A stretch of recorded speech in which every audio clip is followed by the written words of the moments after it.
Welcome to the O'Malley podcast show. What we will talk about, no one will know. So sit down and relax and learn some awesome facts. It's the Talk to O'Malley podcast show. With me. Anyway, welcome to the Talk to O'Malley Financial Services podcast. I haven't called it that, actually. Welcome to the Talk to O'Malley podcast. I'm here with Helen Ruff today. Helen runs Flow Circle, which is a lot of things, isn't it? I'll let Helen explain. So, Helen, for people who don't know you, what do you do? Thank you, Dom. Thank you for having me here. It's cool in here. So, Flow Circle is the name of my business. I'm based in Portchester. And I do three things. So one is the magazine, Flows Mag. Issue 6 has just come out yesterday. I also run a local market in Portchester Precinct with the support of Fair and Borough Council on the second Saturday every month. So that's like an artisan community market. We work with the local tap house and have performers and kids activities. And then what else is there though, Helen? There's lots of chocolate and... There's lots of chocolate cake, What did you say it was? They were like crack dealers. Crack dealers, yeah. I see you clinging on to that crack every time. I know, it's so nice though. I can't, what's her name? Her name's Kaylee, Luli's Sweet Treats. Luli's Sweet Treats on Instagram. Oh my God. Shout out. Oh, it's so nice. It's like cornflake wrapped in I haven't sugar had one for a and while. chocolate. I had one a couple of years ago in Gosport when I was really cold and I needed something, and I had one of them and it just made me totally mad. It put me in a coma. Literally put me in a sugar coma for about an hour, and I'm like, oh. But it was so nice, I just couldn't help but eat it. I know. She knows she's a dealer as well. Yeah, I know. But That's then the she's so thing. good, isn't she? She knows what the people want. At least it's not heroin. She's got her regular customers, yeah. So that's what I do. And the third thing is networking events quarterly to coincide with each issue of the magazine. So we have a networking event to celebrate the issue and to get the small businesses together. Where's your next networking thing? I saw it come through yesterday, I think. It's next week on Wednesday. You should come. You'll love it. I did. Oh, you sent it to me by WhatsApp, I remember. It's netwalking. Netwalking, which is new. I've not heard of netwalking before. Have you done that before? I haven't done it before, but I don't think it's new. But it's we've hosted. New round here. Huh? It's new round here. Is it? I don't think it is. I think Explain there has it been in a bit of detail. Well, we haven't done it yet, so I don't really know how it's going to pan out. I But think the it'll be last fine. two, I used to host monthly networking events at Tides Coffee Shop at Fair and Marina, which sort of happened by accident. When I first launched the magazine, I wanted to have a get together, and then everyone loved it, and I made them monthly. But then the monthly thing got a bit too much for me, and I felt like it's too frequent, so I started doing them quarterly. And then we got a bit too big for the cafe because we were taking over their tables when they could have people in for lunches and stuff. So we went to Damson Hill Cottage in Swanmore, which is an amazing retreat space. She does woodland workouts, she does glamping, amazing supper clubs and workshops. It's such a fantastic space, and we've hosted them there for... I thought we'd just do the summer one there because obviously summer we can be outside, and then we did the autumn one. Then we were really lucky with the weather. We had a fire pit. It was a beautiful sunny day. This one obviously it's quite cold outside if you haven't noticed.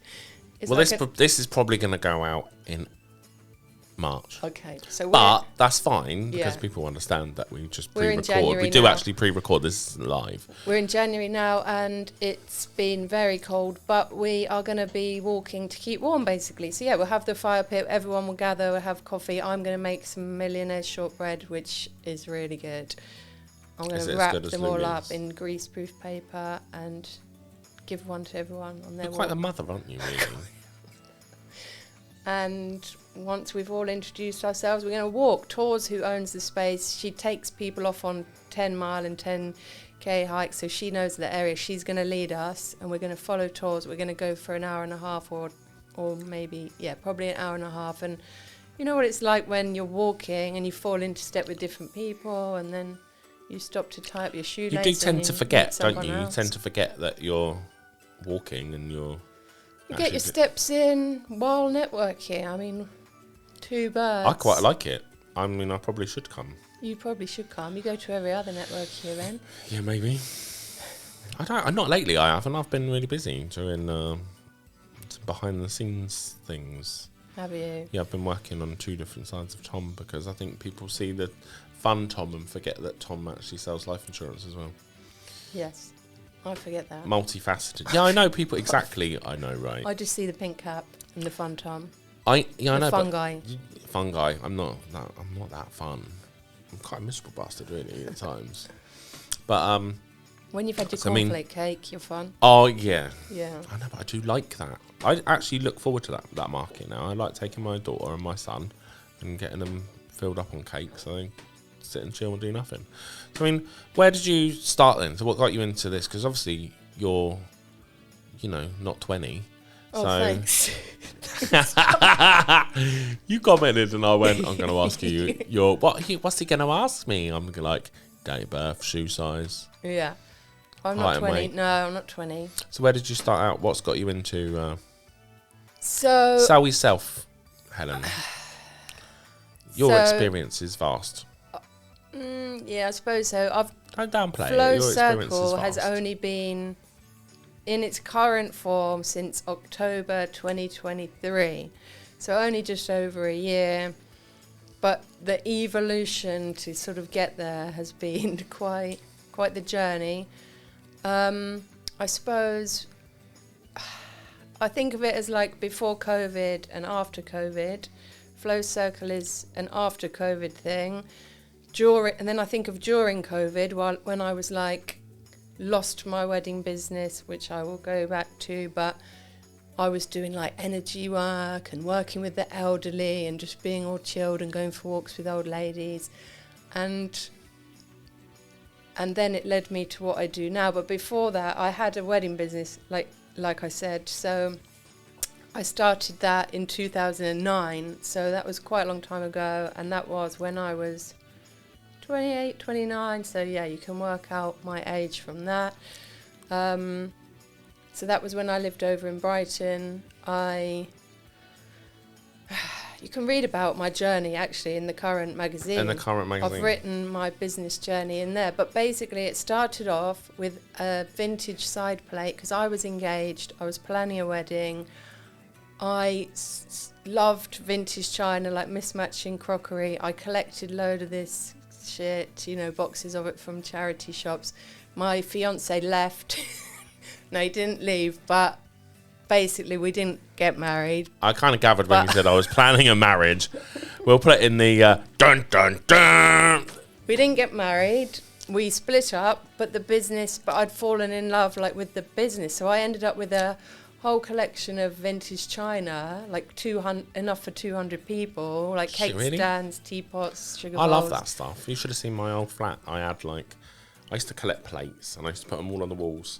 They were all up on orange and brown. Oh, the wall was orange. Yeah. I used to put all these vintage plates up. Yeah, I loved it.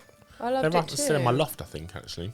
Well, you'll have to read my business journey. But yeah, I used to have a lot of vintage stuff. I had even a whole living room set, like a 70s lounge that I designed with walls and like an old 50s So you've always been a bit of a creative. Like a boat bar from what's it called? So where's the magazine come from? Is that your background as well? Well, I started a wedding magazine in 2012. So the wedding, I started hiring out the vintage china, and that was a new thing back then. Like vintage now has sort of had its day, but back then it was just beginning, really. Like people were having alternative weddings, like barn weddings, hay bales, bunting, and it was kind of all the rage, to wear 50s dress. And now that's kind of over, but I think it's making a bit of a resurgence again. I would see that's heading back from the trend. And as someone who, before Union Jacks were like trendy, back in like 2000 and probably 2013, 2012, it started to make a heavy trend again, probably because of the Jubilee, I think, I would imagine. I was about a year ahead of that. Yeah. When it was Well, cool. there was certainly a time around the early 2010s that everyone, it was so trendy. So yeah, I got into all things wedding. And like I am now, I wanted a piece of it all. So I used to organise like industry events, industry parties, wedding fairs. Like I said, that was when I was over in Sussex. Like I got to know all the different traders who did dresses and cakes and stationery. And I wanted a piece of it all, you know what I mean? So if you were to describe yourself, would you be an organiser? I suppose so, yeah. I would say you were. I've got that organised gene. Yeah. Oh, well, I know your personality type from conversations that we've had, and that's not my job. But like the what am I? ENFP. ENFJ, and I'm at INFJ. So just never admit on there. But so we're very similar. It's just that we share a lot of same tastes and same feelings. It's just they're in a slightly different order. You tend to be a lot more organised than me. I couldn't organise that, but it would look like I'd organised it, whereas you would actually organise it and make it look fantastic. Like when you go to that market, if no one's ever been to that market in Porchester, it's very well organised. Do you reckon? Yeah, it is. And it's very eclectic, and it's very exactly what it says on the tin. It's nice. I think I think some of the conversations we've had in the past, you should upplay it a little bit because actually you do a great job. The artwork that you sort of sell, which is the guy on the last one before, isn't it? You sell his artwork at the cardboard art, yeah. Yeah. I did. Steve Arman, he is a friend of mine and he does amazing. Yeah, and it's all beautiful. Loads of it, absolutely loads of it. Yeah. And then there's, it's amazing how much money's to be had in bits of old cardboard. I know. Well, they're not paying for cardboard either. We're paying for the artwork. He's a great, amazing artist. Yeah, thank you very much. I suppose it's all. I'm just inspired by lots of different things, and I want to have it. I want a piece of it. Like I want to be friends with them, and I want to show their stuff. And so basically, what I do now with the magazine, the networking events, and the market is very similar to what I did with the wedding business. I had a wedding magazine and organised wedding fairs, so it's the same thing, but it's just different industry, isn't it? I mean, I don't know what's going on in the wedding industry now. I couldn't tell you what was trendy now. Is it something you think you'd want to get back into? No. Why not? Because I'm 46 years old, and it was so of the time, like all my friends were getting married. I was going to weddings every 5 minutes. I was in it. But do you not think you'd go at it from a slightly different angle? With the mature... I'd go for divorce parties or something. The mature... People still get married, don't they? No, I'm not interested in that. That was a chapter in my life, and I'm pleased with what happened. But you were obviously good at it. So I want to know more about the wedding. So like, when you organised a wedding, is that what you used to do? Organise the weddings and do... Have a look at that. Look at that. It's great for the podcast. Oh my God, you can...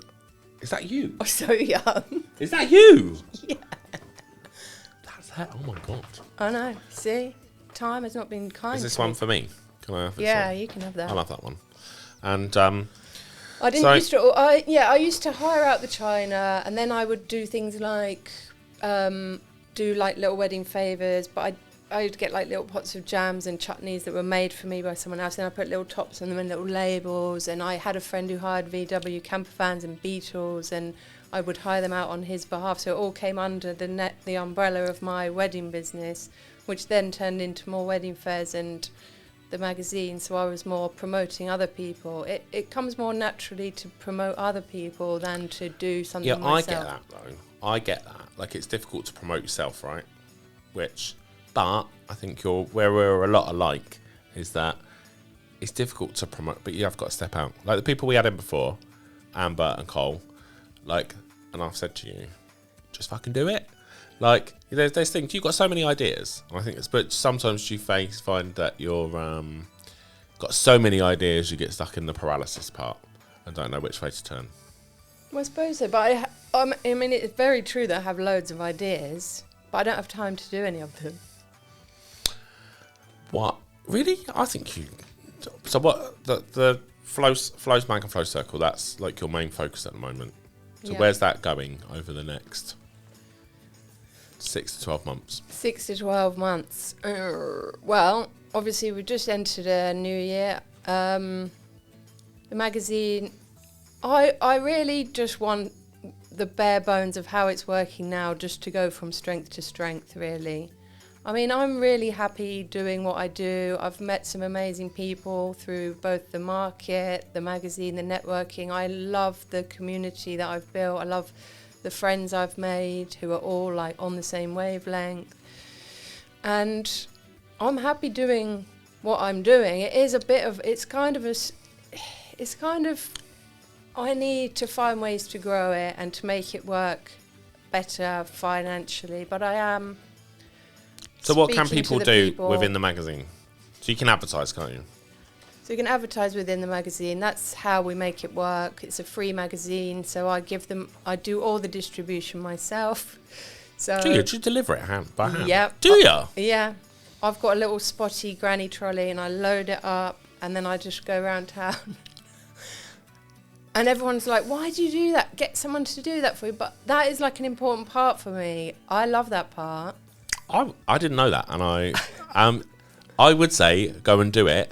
But where's it go? Does it go out? Where's it distributed? Into shops, or is it distributed into? So the distribution area is within the boroughs of Fareham and Gosport. So as you know, there's lots of different areas within there, like Stubbington, Warsash, Titchfield, Leon, Solent. So it's within the boroughs and also places just outside. So Southsea, Wickham, and Hamble. I basically take my trolley and then I grab a stack of like 10 and I go into like independent shops and cafes, like cool places where you think the people will be hanging out who want to read the mag. Hello, I'm just giving out this local magazine. Can I leave some here? Obviously, some people now know the magazine. It's 6 issues in and they're like, oh yeah, that's great. And they love to have it. Some people have never seen it before, but being out and about with it, like tomorrow I'm going to Gosport and it would just be nice to see everyone, all the people I know who've got like the arty shops, and then it would be nice to see new places that have opened. Like there's a new sourdough bakery in Gosport I haven't been to yet. Is there? Yeah. I haven't had a Gosport for ages. I know the cake lady on the corner. I forgot her name, but I'll add it in the comments. Yeah, I mean, that to me is what I like to do. I mean, otherwise I'd just be sitting at home in my slippers, just getting annoyed with LinkedIn and, I'll be alone. Like, do you get annoyed with LinkedIn? No. Well, I'm a LinkedIn novice. I'm doing my best, but I get, I know you love LinkedIn. I do like a bit of LinkedIn, yeah. I can see, because the magazine's just come out and I've sent the online issue to a lot of people and then they've screenshotted it and then they've put it on LinkedIn, and over the last couple of days I can feel myself getting into it because people are mentioning me. Well, it's interesting. People like to get involved with their community, and everyone's got an obligation to do that. Like as a local business person, like we have got an obligation to support our local community, and what better way to do it? That's your little niche. But I'm more like a face-to-face person. I can't get the feeling of someone on LinkedIn. But you did a video and it was great. Did I? Yeah, I saw it on LinkedIn, I think. Oh yeah. About the market just for Christmas. I can do it. I like talking to the audience through social media. It's just a new one for me, and I'm not very good with. Where do you mainly hang out? On Instagram. Instagram. I see that. I'm totally opposite. I don't get Instagram. Like, and call me ancient, and I'm only 3 years younger than you, but I just don't understand Instagram. To me, it's just a load of photos. Although I do follow this one guy who does cold calls, underdog, something it's called, underdog sales, and he's literally like, they just do loads of cold calls and they go, would you hang up on, he's Italian, because you didn't tell by the accent. Yeah. It's like, would you hang up on me if I told you this was a sales call? And then, but I love watching those. I'm thinking, I could do that. I think I'll be quite good at that. But, because that's what, and I use some of those lines now. Yeah. Well, it's weird, like with social media, I really don't scroll. I don't look at anything, to be honest. I'm that person which I can't, like on LinkedIn, your Jodie says you've got to engage and comment. I do get it. Your Instagram's very, like, buoyant though. I do see bits come up on Instagram for you. But I just post, and I know that if I spend more time like within the app, like liking, commenting, like I could make sort of friends within it online. But for me, and that's why I do what I do with the market, like they're my friends, the people who come and set up at the market, who are there every month, who come and they bring me like a bag of stuff from their allotment, or Aww. and James who does the coffee, and Phil who runs the tap house. Like that's my network, that's the real life network, and that's what I want to do more of, like you say. So it's the community, keeping it community focused. But keeping it real life focused. And that's the hardest part. So you got any plans to move the market anywhere else? No, not at the moment. There was a girl who was interested, who I used to know from when I lived over in Sussex. She's got a brewery over there, and that would be a good place. If she was interested, and she was interested, but she's just busy. But if I was going to do it somewhere else, I'd potentially do it in like Sussex or... How much time does it take to organise that market? Does it take up a lot of time? Not really. No? No. There's nothing stopping you putting the market somewhere else. I suppose so. I think you could. I think it'd be nice. Because it's a nice vibe. And it's like, like the Christmas markets that you get, where we've got like, it's that same vibe, but all year round. I mean, I wouldn't be... If an opportunity came up and someone said, do you want to do a market, I'd consider it, but I'm not going out there looking for it, because it already once a month, I feel, it's quite frequent, really, isn't it?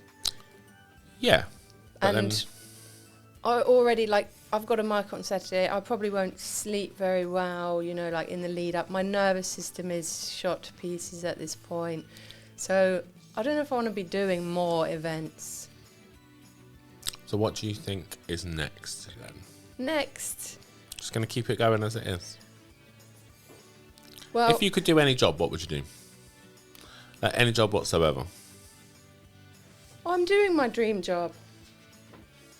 We've got an article in this magazine, which, because a few people have mentioned it to me, Flo's offline dating. Really? I'm not interested. That wasn't an interest because I'm looking to date. Just to put that clear. But what is the... yeah, Flo's Lonely Hearts Club. Really? That's... What is it? Postal? Postal? Well, do people have to post for it? Or is it like seeking? Like seeking, is that what it's going to be? I'm seeking a person with a GLC. Oh, yeah. No, not like a little GLC. classified ad in the back. Yeah. Oh, yeah, that'd be good. A little classified. What's this then? Explain it to me.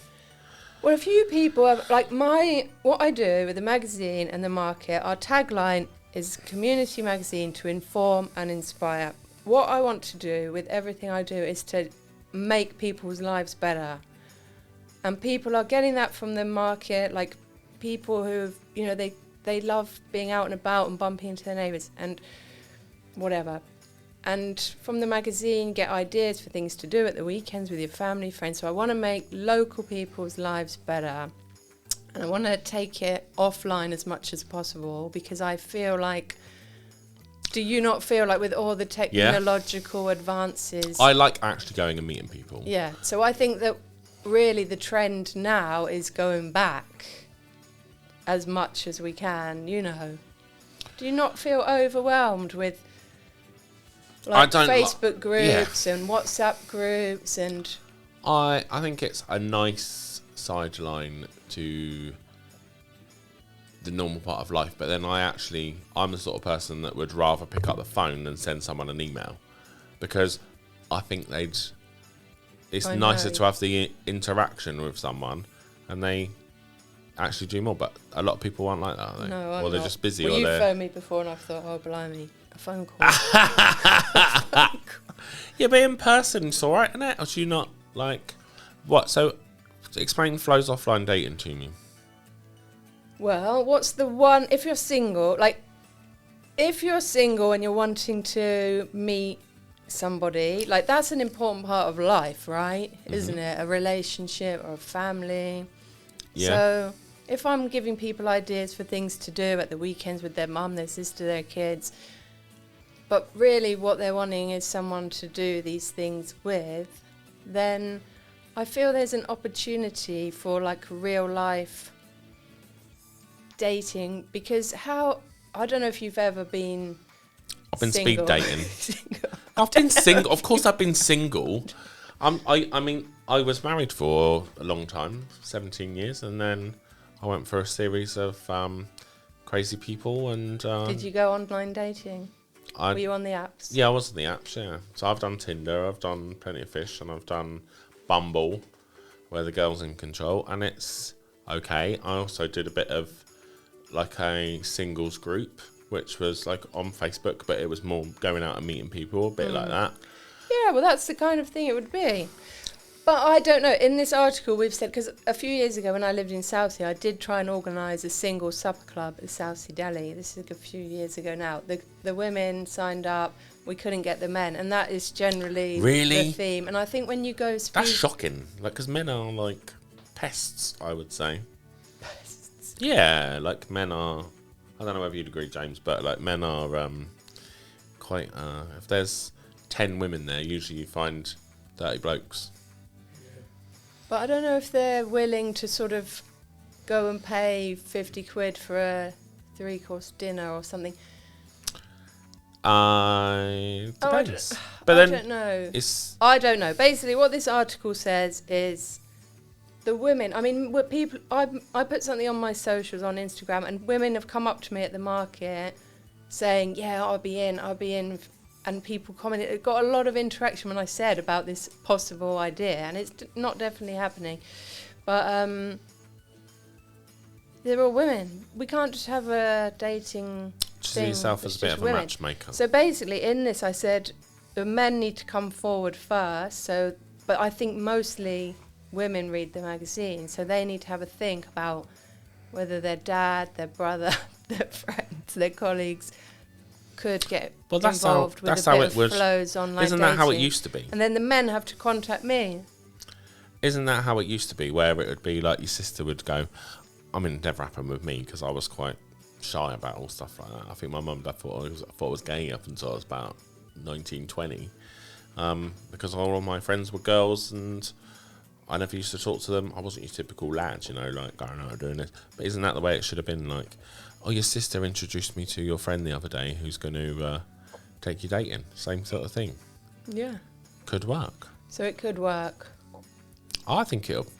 I mean, dating is... you ever thought about matchmaking and... I'd love to do that. See, we talked about dream jobs and you were like, nah. But I considered making a dating agency a couple of years back. Did you? Yeah, because, weirdly, I was... I mean, I got caught up in an awkward situation with someone and I just kept meeting people and it was like, this ain't going nowhere. And it was because I wasn't being probably picky enough. And from a man's point of view, right, yes, I liked dating and I liked the variety. I don't want to make it sound too cringe, but I like the variety. But I was actually getting to a point where it was quite soul destroying, and I think a lot of people get to the same point. And I considered going and looking at an agency, and I thought, what do you do at that point? And then I thought, I could start my own agency. I'm quite good at putting people together. Exactly. Let's do it. You use I was going to use personality theory and like match people with certain... Exactly. Oh my God, yes. So there you go. Skills. You've heard it here first. It's you get the men, I'll get the women. Yeah. Well, most of my friends are women though, to be fair. Other than James. I'll get the men, you get the women. Yeah, that sounds fair. Yeah, come on, ladies. It's, so you've heard it here first. This is going to be... But don't you think that would be good? Yeah, like an old-fashioned agency, like they do on Celebs Go Dating. Because you must meet people who you think, oh, they'd be really good for them. Yeah, I know. When I actually pitched it against cost, I'm thinking, well, I'm spending... And it sounds totally analytical and a bit anal, but when I worked out what I was spending in, therapy and, like meals and... whatever else was there, I could just pay an agency and actually, we pay for marketing and we pay for thing. Why not pay someone to actually find me someone who's going to be a better fit for me rather than going through Tinder where it is a bit of a sausage fest. It's a bit of a gamble, really. I don't know, have you ever done the apps? Yeah, I have. I wasn't big on the apps, to be honest with you. I liked it because it was easy and fun. But it's depressing. It's so it's soul depressing. destroying after a little while. You're sitting there, like, I can't cope with that. It's a bit like what I was saying about LinkedIn and Instagram. I'm not a person who sits there and scrolls, because that makes me feel more and more and more depressed. What makes you what makes you happy? Being out, like real life connections. That's what I'm saying, and that's. Well, you're an ENFJ, and I get that. Like being at the market, even you're though. Much like Ruth, my partner. Being out with my trolley, that gives me a lot of joy.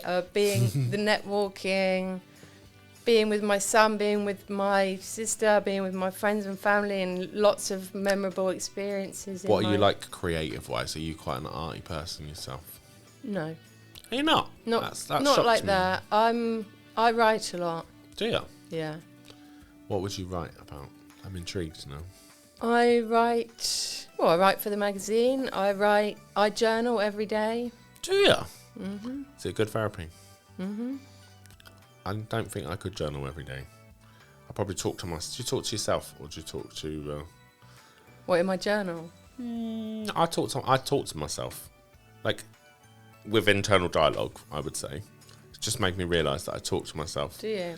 Yeah, I don't talk. Yeah. I don't know if I talk to myself, but I think a lot. Like, I just can't stop thinking. I think and think and think and think. But yeah, I journal every day. Two A4 pages of A4 every morning. Get up 6 o'clock, alarm, downstairs, tea. Do ya? Back to bed. 2 A4 pages of stream of consciousness. Just get it out of my head onto the page. Done. I don't read it back. When the pad is full, chuck it away, because people can't be finding that if I get killed in a car accident. Right. Is there anything serious in there that's like things that you've done that nobody should find out about? No, not like that, but that's fine. But all, like, literally no holds bars, just get it out. It becomes your own therapist. There's a feature in the magazine about my journaling experiences. So I've always written since I was a kid. That is my creativity, and that is why I started a magazine. But in terms of crafty stuff, not really. When I was younger, I used to do things like patchwork. Like, I'd sit there and cut up bits of fabric and make patchwork cushion covers and stuff. But now, that's way too fiddly. I do things like vision boards. If I was to do anything art, it'd be collage. So I cut things out, stick them together. I find that mindful. It's not to be artistic, it's to be... It's to get out of my head. Expression. But just not really expression, but like if you're doing it with a table full of people and you're chatting, like that's like a meditation, because brings you into the present. It's not about the, I suppose, expression. I haven't done it for a while, actually. I haven't had time. Do you think you'd write anything, like I always considered myself like writing a novel. Like I started writing one. Bit based on like your real life. They say write what you know about, right? Yeah. So do you think you'd write a book? Well, I mean, if you said to me, didn't you, what would be your dream job? That would be my dream job, to write a book and be an author. A bestseller. What would you write about? I'm not... I don't know, what should I write about? Give me some ideas. I couldn't write a novel. Write about what you know. Even if you asked me to write a page, like you could write the story. You could write the story of how your wedding business began. Yeah, I'll write the beginning for you. So I could write a memoir. It started with a. Started with a kiss. I think we're going to sing that. Started with a kiss. I am actually writing a memoir. Oh yeah. Yeah. What's this space? Well, it's going to be ready for my 50th. As you okay. know, I've just turned 46 in December, so I've got 4 years to write this memoir. But I'm writing it decade by decade. So I was born in 1979. So the first decade of my life was the 80s. So it's easy to look back on, decade by decade. I grew up in the 80s, so ish. 1982 I was born, so I'm only 3 years younger than you. So I remember shell suits, and I remember 1990 when England were in the World Cup, and so you must remember the same. We must have similar sort of memories. Well, yeah, when you look back on those decades, like say the 80s, shell suits, shoulder pads, pants. I didn't have shoulder pads or pants. My sister did though, to be fair. I love nostalgia. I love looking back. The 90s was when I was like a teenager, like Spice Girls and all the naughty stuff you get up to as a teenager. Were you a Spice Girl fan? Yeah, who wasn't? Take That. I mean, I like to Take That, but weirdly, I was what was it? It was Oasis versus Blur. Yeah. Or it was Spice Girls and All Saints. All Saints. See, I much prefer All Saints because I really liked Mel Black. I remember that song. Never I thought ever. She was stunning. Yeah, never ever have I ever felt I remember so lying on my low. bed to that after like a breakup, just feeling like the world was ending. Oh, I know. and how that was 1994, 95, I reckon. Yeah, so I was like 15 or something. Yeah. Those times. Oh. But yeah, I mean, I can write in that way, but my thought is, who wants to read that? Everybody. Really? What about my? Yeah, we'll get some comments on here. Like James is sat there going, I would definitely want to listen to that. I said to my friend, I'm going to write. I'm going to call it like Memoir of a Nobody. That's good. See, I would buy that. Would you? Yeah, 100%. All I'd right, buy that. It's Yeah. going to be ready in 4 years, complete with photos. Believe it or not, men are quite sensitive, and we do like hearing and a little bit about because. Oh God, I sound like an arsehole, right? Saying that I'm going to say, but like, we like hearing from a woman's perspective because, you know, you play it in such a way where we're not horrible people, but like there's I think it's a fresh perspective. It's nice. Well, everyone's got their own story, haven't they? Their own struggles and challenges and things that they've done that are noteworthy. And the reason I'm writing this is not to publish it, it's to give it to my son. So he knows, like, when I'm gone. I don't know about you, James, right? But would you want to read your mum's memoir? She tells me the chapters to skip. Yeah. Yeah, exactly. But when we think of our parents, we just think of them as parents, and we don't know anything about their lives when they were young. I am finding out now. My parents are in their 70s, and my dad's 80. So I am hearing little bits about when they were. It's weird when you hit 40 and you go through like a separation. Like I've been separated from my wife for 8 years, and I hear now from my parents how, oh, this happened, and they sort of keep it all a little bit of a secret, really. And I think, really? But then I sort of assume everybody's like that. So I would naturally, but I'm not sure I'd want to read my mum's memoir. I would definitely read it if it was published under a pseudonym. Really? You could call yourself Flo. So you'd read my memoir? Hell yeah, I'd read your memoir, yeah. Flo, we'll call yourself Flo Miller or something like that. All right. Go under a pseudonym. I would definitely buy that. Well, I'm going to do it anyway. 99p for Kindle my son, job. and then we'll But it's see, at 100,000, see if that's it's 100 good. grand, isn't it? Because like you said, I've got all these photos. When I was in my 30s, when I was doing the wedding stuff, we used to do photo shoots. I'd get all my hair done, my makeup done. Like there's some classic, amazing photos in the archives that need to be shared with the world. I think people forget that like I look at, like Ruth, that's my partner, right? So her son is 19 and her daughter's 22. They see her as mum, right? So yeah, they would. Yeah, no, I know, and I get that. Whereas I'm a newish partner coming in, and I'm like, they're seeing the more fun side because I get on with them quite well, and I can have a laugh and a joke, and I'm trying to let them see that she's not just mum, and I think it's nice for them. But I can also see how it would be quite. I don't think there's any chance of anyone ever seeing their. Well, I think when your parents get older, and you've obviously got both of your parents, and I've got neither of my parents. They're both dead. I am an orphan. But when they get old and I'm not playing them sad music. When they get old and ill, I'm not going to feel sorry for you. You realise that they're not. Then you realise that they're not your parent. Well, they are your parent, but they're still just people, and they're still like just doing life for the first time, and they're still finding things really hard. Because it's then when you start to see them as vulnerable, you know. Yeah, everybody's vulnerable within that. They are 100% vulnerable. Getting quite deep. But it's nice. I like. No, I don't know. Look, I mean, it's I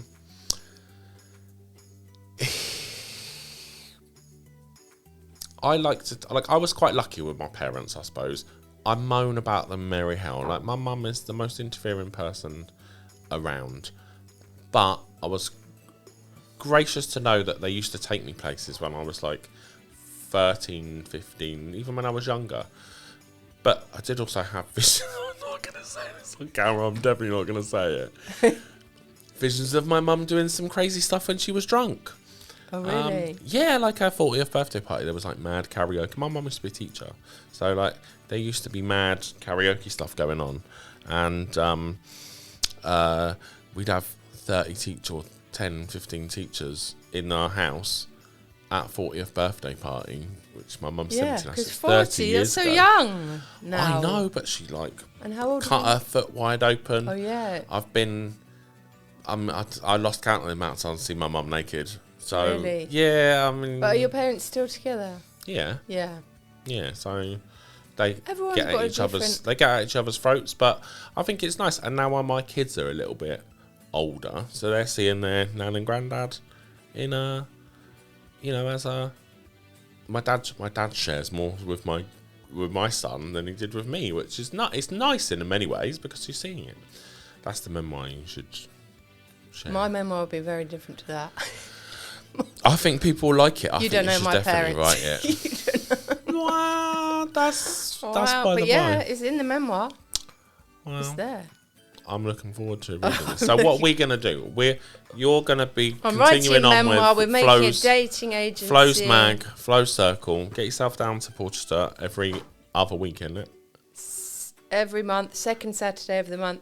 But you asked me what I really want to do this year, and what I really want to do is just get more support for the magazine to make it less of a challenge financially. So I've put together a sponsorship pack. I'm looking for sponsorship. So if anyone's interested in getting involved to sponsor Flows Mag, which will involve... To camera, and we'll edit this bit out. I'll give you this bit. So you can say what the packages cover, and we can get it in decent quality. So let me just end it right there, because I can just edit around this bit. So thanks, Helen, for coming in. Thanks, Tom. Good chat. It's Can't been wait good. for our new venture. I know, I am really looking forward to our new venture. It's going to be Flo and Tom's dating agency. Actually works quite well, doesn't it? Yeah. What can we try? If This has there's got any legs. single people out there that knows that I'm a good connector, and I am an expert in This is the thing, because it's now out in the mag, and now it's out here, but not till March. And you're going to tell everyone about it, get some caps made. We Flo could and have a Tom's new dating podcast. agency. We could have a new podcast, couldn't we? We're going to do matchmaking live on here. But thanks very much for coming. If you'd like Thanks, to Tom. connect with Helen, you can find her on Instagram, Helen Ruff, or search Flow Circle is the best way to do Flow it. Circle. And on LinkedIn, which Helen is going to get a lot more comfortable with. And we go from there. Thanks, Tom. Thank you. Thank you.